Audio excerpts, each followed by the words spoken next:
Dark Souls 2 is in its final stages of development, with less than a month until release. I got the chance to play hours of the full build at the Namco Bandai office, and the game isn't just good, it's incredible.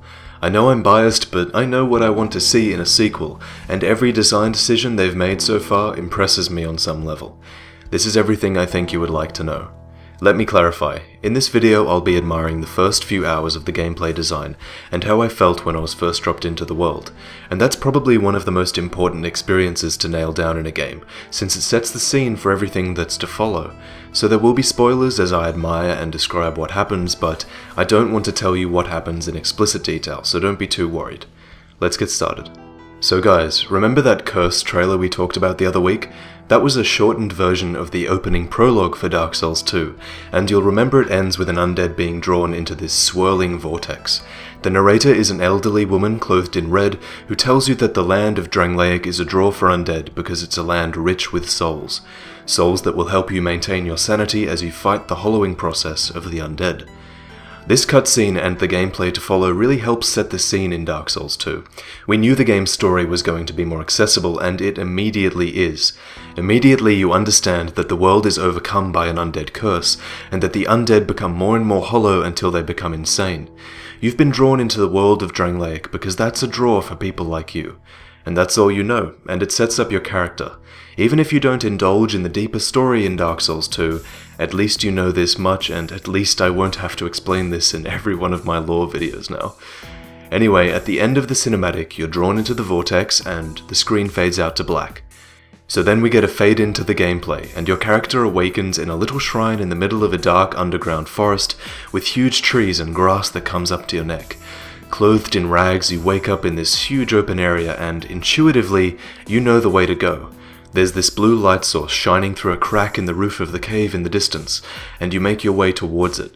And that's another good element of game design, knowing which way to go without a giant arrow pointing you the right way. This immediately sets up that navigation style you're used to in a Souls series, where the design of a level inspires your intuition and tells you which way to go, rather than some quest log or compass, you know. So as you head towards this light source, you begin to walk through this little clearing. You don't have any weapons, your health bar is tiny, and if you're really paying attention, it almost feels like there's something wrong at this point.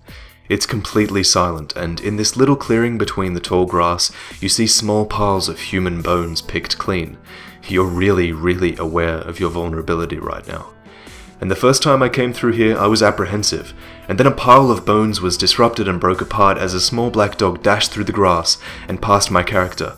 You instantly feel like you're in trouble, and without any weapons and a tiny amount of health, you feel like you need to move. Another dog dashes past you and you realize there are a bunch of them in this small grass, sort of just testing you and nipping at your heels to see how you respond. Wait here too long and you'll become another pile of bones, but if you respond the way the devs want you to, you'll feel a bit vulnerable and you'll try to escape in the logical direction, forward, because in the distance you see this warm, sort of man-made light illuminating a tree. It looks like a safe haven, and it is. You cross a small wooden bridge past this waterfall, you see this farm at the front of the tree, and you realize there's this door carved into the wood. You open it, and a short cutscene begins to play. Now sorry guys, I'm not going to spoil the dialogue for you, but there's this group of old women inside the hut who mock you, just like they mock all the visitors who come through here. And the character creation screen is triggered here, and it's triggered in a really clever way. The old women ask you whether you remember your own name, and then you enter your own name, and then they give you a human effigy as a reward for sharing. They then ask you whether you see yourself within this human effigy, and then you create your own character. So character creation itself hasn't changed drastically, although the layout is nicer. Classes to choose from were warrior, knight, swordsman, bandit, sorcerer, cleric, and deprived. The gifts were really interesting though, so let's talk about it. They were more balanced this time around, with no clear standouts like the Master Key. There was a good selection of consumable items, like effigies, healing items, homeward bones, and there was also a ring that increased your maximum HP by a little. But the three most interesting by far were at the bottom of the list. One was a seed of a tree of giants, which had the most confusing description that gave no clues about what to use it for. All it said was that it was inedible. The second was, and I quote, petrified something. The description implies that you'll be able to unpetrify it later on, and if I was going to choose something on my first playthrough, I think I'd choose this or the seed I just mentioned, since you don't know what to use them for at the start of the game, but I assume you'll be able to use them later on. And the most interesting to me was the last item, Bonfire Ascetic, an item you can burn into a bonfire to increase the difficulty of enemies who spawn near that bonfire. And you guys are gonna love this concept. Not just this item, but the general trend I saw in Dark Souls 2, even from my short playthrough, was that there was this focus on longevity. The game is being designed to be played over and over again, in different ways every time. And there's a few things I've seen so far that increase the difficulty or change the playthrough somehow. And I've heard rumors about New Game Plus featuring different enemy placements, and all of this is just this amazing way to increase difficulty.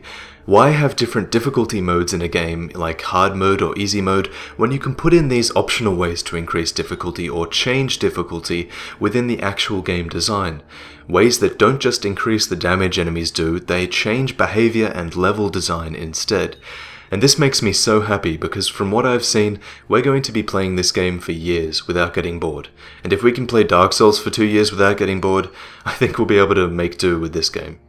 Anyway, you finish your character creation and you're dismissed by the old women. They basically tell you that your journey is destined to fail, and that you'll lose your souls, all of them, over and over again. So you emerge from the hut feeling pretty shit about yourself, and now it's time to get control over the game mechanics. You go over this thin strip of land between these huge tree trunks. This strip leads straight into the distance, and you can see an exit far ahead. However, on your left and right are fog gates leading into the trees, and this is your optional tutorial level. Within the hollow trees are gravestones that have the controls and mechanics written on them, and there are enemies conveniently placed to demonstrate these mechanics in use. You'll meet a familiar friend in this tutorial, so I recommend you go through it just to hear her shrill voice. You approach the end of the tutorial and approach the crack that climbs up towards the ceiling, bringing this dim light to the entire area you just made your way through. And looking back, there's a ton of hidden loot in this zone, as well as some really mysterious areas. So when you find yourself here on March 11th or March 14th, take a look at every little nook, leave no stone unturned. This is the tutorial and introductory area of Dark Souls 2, and I really like it.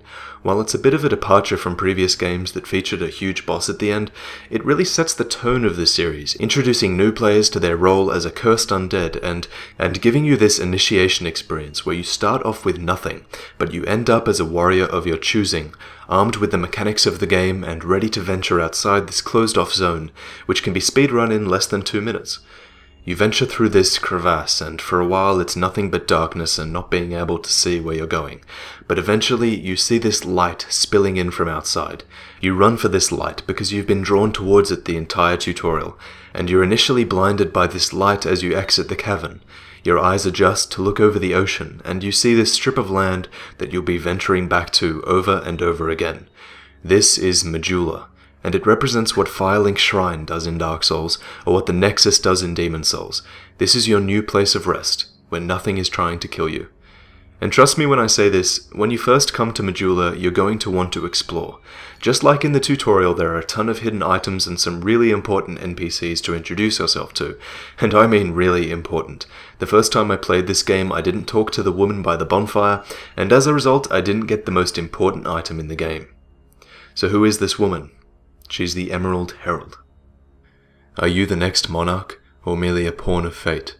Bearer of the curse, I'll remain by your side till this frail hope shatters. Take this with you, so it may ease your burden. Reminiscent of the Maiden in Black from Demon Souls, this woman is going to be a central part of your playthrough. It takes you a long time to exhaust her dialogue as she tells you stories about the world, about the surrounding areas and the humans and creatures that have come to inhabit it. And then she gives you an Estes flask.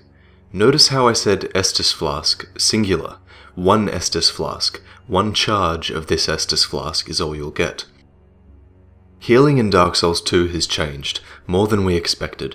You start the game with one charge of Estes, so you can only take one sip before it's depleted. As you make your way through the world, you'll find Estes Shards, emerald shards that you can give to the Emerald Maiden, who will fuse them into your flask so you can carry more Estes with you. And kindling has changed too. I believe you can burn a human effigy at the bonfire to essentially kindle that bonfire, but instead of this giving you more charges, it makes Estes heal you more. In earlier videos I talked about life gems, which are consumable healing items that can be bought or found in the world, and they're excellent and mainly intended for use between battles when you have time to consume them. Estes is more of an in-combat item now, I think, and it's sort of for when your character is in a pinch and needs to heal fast. Healing seems to be much more balanced and much more logical in Dark Souls 2, and it's very, very limited at the start of the game. So this really teaches new players the value of health. But giving you more Estes flasks isn't all the maiden does for you. She'll now be the one who levels up your character, like you used to be able to do at the bonfire. This means you'll be able to warp back to Majula often, just like you should return to the Nexus in Demon Souls.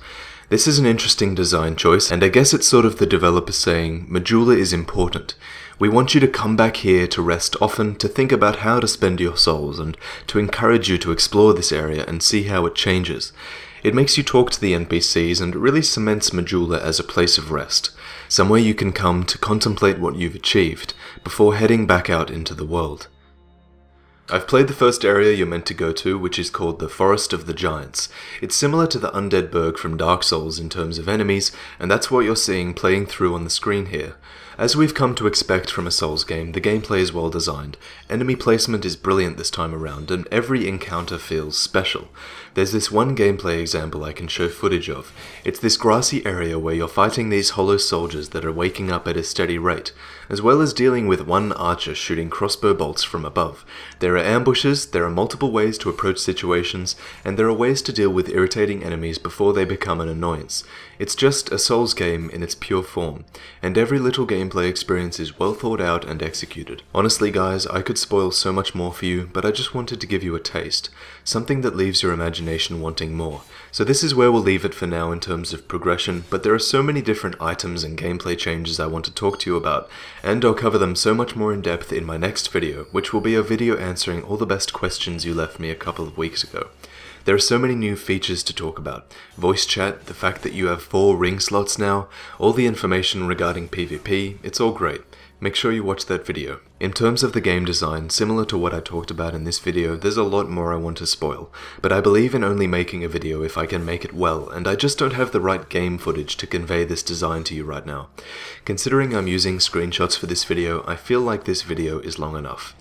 There's something else I want to talk to you about though. The reason I explicitly didn't talk about story or gameplay is because I actually feel like saying these things would ruin the experience for you. I don't want to be responsible for that, and I recommend you tune out all story spoilers until March 11th, because this is the point where some people are playing the actual game. We're no longer speculating, we're actually telling you what's taking place.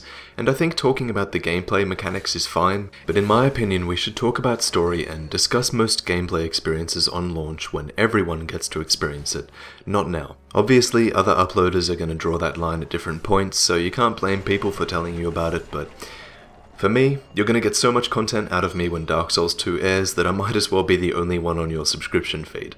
So if you haven't already, subscribe in that hope. And if you're looking to hear more detailed Dark Souls 2 first impressions, click the links in the description. My next video will be my Q&A answers video, and I'll give you so many more amazing answers with everything I learned from playing. There are a lot of new features to talk to you about. Anyway, let me know what you thought in the comments below. I do try to read them all, and I'll be down there chatting with you guys. I'll see you guys next time.